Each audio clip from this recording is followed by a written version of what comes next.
আমার স্নেহের ছাত্র ও ছাত্রীরা, এখন আমি তোমাদের জন্য নিয়ে এসেছি দশম শ্রেণী বাংলা একটি কবিতার গুরুত্বপূর্ণ 3টি প্রশ্নের উত্তর নিয়ে। বইতে যেহেতু তোমাদের কোনো অনুশীলন নেই, তাই তোমরা বুঝে উঠতে পারছো না কোন প্রশ্নগুলো পরীক্ষার জন্য অনুশীলন করবে। তেমনই আমি 3টে প্রশ্নের উত্তর নিয়ে এসেছি, যা তোমাদের আগামী পরীক্ষায় খুবই কাজে আসবে। তোমাদের বলে রাখি, চ্যানেলে নতুন হয়ে থাকলে অবশ্যই তোমরা চ্যানেলটিকে সাবস্ক্রাইব করে নিও। এই ধরনের আরও ভিডিও আমার চ্যানেলে তোমরা পেয়ে যাবে। আর এই প্রশ্নের উত্তর তোমরা পারচেস করতে চাইলে ডেসক্রিপশানে নম্বর দেওয়া থাকবে, তোমরা যোগাযোগ করতে পারো। অভিষেক কাব্যাংশে ইন্দ্রজিৎ চরিত্রের পরিচয় দাও। উত্তর: মহাকবি মাইকেল মধুসূদন দত্ত রচিত মেঘনাদবধ কাব্যগ্রন্থের প্রথম সর্গ থেকে গৃহীত অভিষেক কাব্যাংশের কেন্দ্রীয় চরিত্র হলেন মেঘনাদ ওরফে ইন্দ্রজিৎ। আলোচ্য পাঠ্যাংশে মেঘনাদের পৌরুষ, প্রেমিক সত্তা, বীর সত্তা অপরূপভাবে ফুটে উঠেছে। প্রথম পয়েন্ট: আত্মধিক্কার। মেঘনাদ ধাত্রী প্রভাসার ছদ্মবেশে দেবী লক্ষ্মী প্রমোদ উদ্যানে এসে যখন মেঘনাদকে বীরবাহুর মৃত্যু সংবাদ ও দশানন রাবণের রণসজ্জার কথা জানান, তখন ফুলের মালা ছিঁড়ে ফেলে মহাবলী মেঘনাদ নিজেকে ধিক্কার জানিয়েছেন।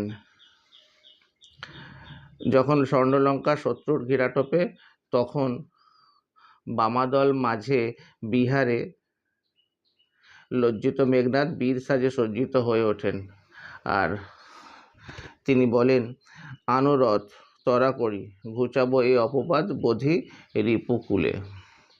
পরের পয়েন্ট: আদর্শ স্বামী ও প্রেমিক। এখানে মেঘনাদের পৌরুষের পরিচয় মেলে যেমন, তেমনি তার বীরত্বের পরিচয়ও পাওয়া যায়। বীর চূড়ামণি ইন্দ্রজিৎ বীরের সাজে সেজে উঠলে প্রমীলা যখন তার বিরহ জ্বালার কথা প্রকাশ করে পথরোধ করেন, তখন আদর্শ স্বামী ও প্রেমিকের মতো মেঘনাদ তাকে জানান, আমি আসিব ফিরিয়া।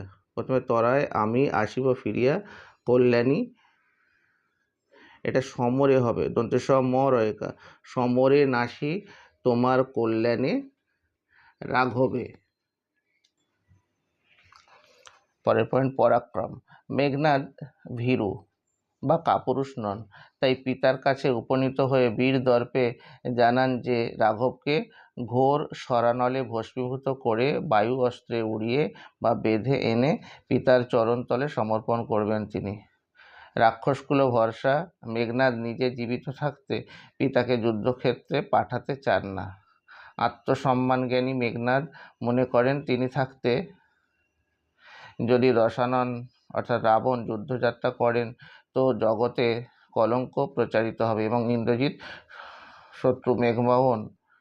ইন্দ্রজিতের শত্রু মেঘবাহন অর্থাৎ ইন্দ্র হাসবেন।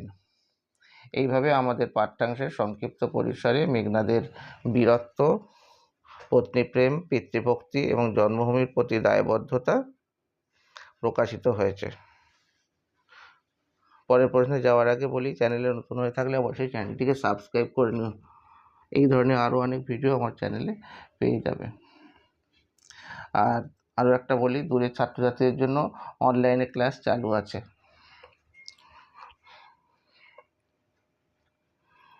অভিষেক কাব্যাংশ অবলম্বনে রাবণ চরিত্রের পরিচয় দাও। কবি মাইকেল মধুসূদন দত্ত রচিত মেঘনাদবধ কাব্যের প্রথম সর্গের অন্তর্গত অভিষেক কাব্যাংশের অন্যতম কেন্দ্রীয় চরিত্র হলেন দশানন বা রাবণ। আলোচ্য পাঠ্যাংশে আমরা বীর রাবণের সঙ্গে বাৎসল্যময় এক পিতার চরিত্র বলতে পারো বা চিত্র ফুটে উঠতে দেখি। প্রমোদ উদ্যান থেকে বীর সাজে সজ্জিত মেঘনাদ যখন পিতা দশানন রাবণের সামনে উপস্থিত হয়ে তাঁর চরণে প্রণাম নিবেদন করে রাঘবকে নির্মূল করার আদেশ প্রার্থনা করেন, তখন রাবণের মধ্যে আমরা দোলাচল চিত্ততা দেখতে পাই। একজন আদর্শ পিতার মতো দশানন পুত্রকে আলিঙ্গন করে সস্নেহে তাকে রাক্ষসকুল ভরসা বলে উল্লেখ করেছেন। তিনি রাঘবের বিরুদ্ধে যুদ্ধক্ষেত্রে পুত্রের অমঙ্গল চিন্তা করে বলেন, এ কাল সমরে নাহি চাহে প্রাণ মম পাঠাইতে তোমা বারম্বার। এই উক্তি তো বীর রাবণের নয়, এ যেন পুত্র স্নেহাতুর এক বাৎসল্যময় পিতার। রাবণ অদৃষ্টবাদে বিশ্বাসী, যার প্রকাশ ঘটেছে যুদ্ধক্ষেত্রে গমনে ইচ্ছুক ইন্দ্রজিতের সঙ্গে তাঁর কথোপকথন প্রসঙ্গে প্রতিশোধ গ্রহণে তৎপর ইন্দ্রজিৎ যুদ্ধক্ষেত্রে গমন করতে চাইলে তিনি স্পষ্টতই জানান, হায় বিধি বাম মম প্রতি। বিধির প্রকোপেই যে তাঁর পুত্র বীরবাহু মৃত্যুমুখে পতিত হয়েছে, লঙ্কাপুরী বীরশূন্য হয়ে যাচ্ছে, সে বিষয়ে তাঁর পূর্ণ আস্থা ছিল। রাবণ সেই প্রসঙ্গে শিলার জলে ভাসা এবং মৃত রামচন্দ্রের পুনর্জীবন লাভের প্রসঙ্গ উত্থাপন করেছেন। ভাগ্যদোষে যে এই সকল অসম্ভব ঘটনা সম্ভাবিত হচ্ছে সে বিষয়ে তিনি নিশ্চিত।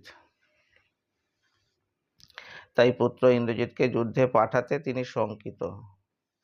প্যারাগ্রাফ করে, রাবণ কর্মফলবাদে বিশ্বাসী, তাই কুম্ভকর্ণের মৃত্যুর জন্য তিনি নিজ কৃতকর্মকেই দায়ী মনে করেছেন। তাই মনে হয়েছে, তাই আমি জাগানু অকালে ভয়ে, দেহ তার দেখো সিন্ধু তীরে ভূপতিত। এ কারণে দ্বিতীয় ভুল করতে তিনি রাজি নন। পুত্রের ঐকান্তিক ইচ্ছায় তিনি তাকে যুদ্ধে পাঠাতে সম্মত হলেও তাঁর পূর্বে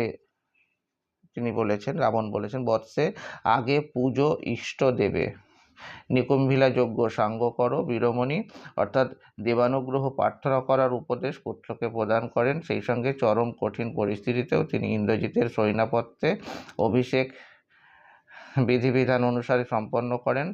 আর এইভাবে আমরা রাবণ চরিত্রের মধ্যে বীর রাজাকে যেমন দেখি, তেমনি পুত্র স্নেহাতুর এক পিতা এবং স্নেহাদ্র ভ্রাতাকেও খুঁজে পাই। পরের গুরুত্বপূর্ণ প্রশ্ন, অভিষেক কাব্যাংশে উল্লিখিত দুটি উপমার উল্লেখ করে সেগুলি প্রয়োগের সার্থকতা বিচার করো। কবি বা লেখকের বর্ণনীয় বিষয়কে ভালোভাবে বোঝানোর জন্য অন্য কোনো বিজাতীয় বিষয়ের সঙ্গে তাকে তুলনা করার নামই হচ্ছে উপমা। কাব্যের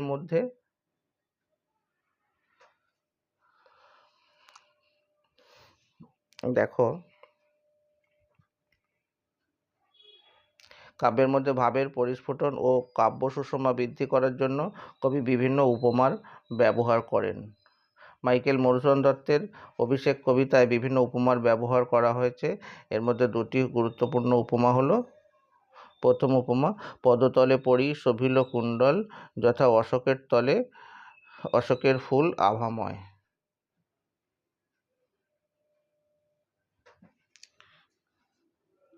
রক্ষশ্রেষ্ঠ ইন্দ্রজিৎ প্রমোদ উদ্যানের পত্নী প্রমীলার সঙ্গে বিলাসে মত্ত। রক্ষপুরীর ভয়াবহ অবস্থা সম্বন্ধে তিনি অবগত নন। ছদ্মবেশী লক্ষ্মী দেবীর কাছে লঙ্কাপুরীর প্রকৃত অবস্থা জেনে কানের আভরণ ছুঁড়ে ফেললেন।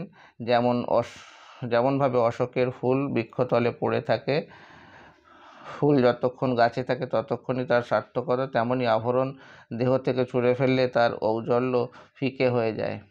তাছাড়া রাষ্ট্রের বিপদের কথা শুনে মুহূর্তে মেঘনাদের কাছে বিলাসের দ্রব্যগুলি অর্থহীন হয়ে পড়েছে বোঝাতেও কবি ভূপতিত ফুলের উপমা ব্যবহার করেছেন। দ্বিতীয় উপমা, হায় নাথ গহন কারণে ব্রততি বাঁধিলে সাধে করি পদ, যদি তার রঙ্গরসে মনোহ না দিয়া মাতঙ্গ যায় চলি, তবু তারে রাখে পদাশ্রয়ে যূথনাথ।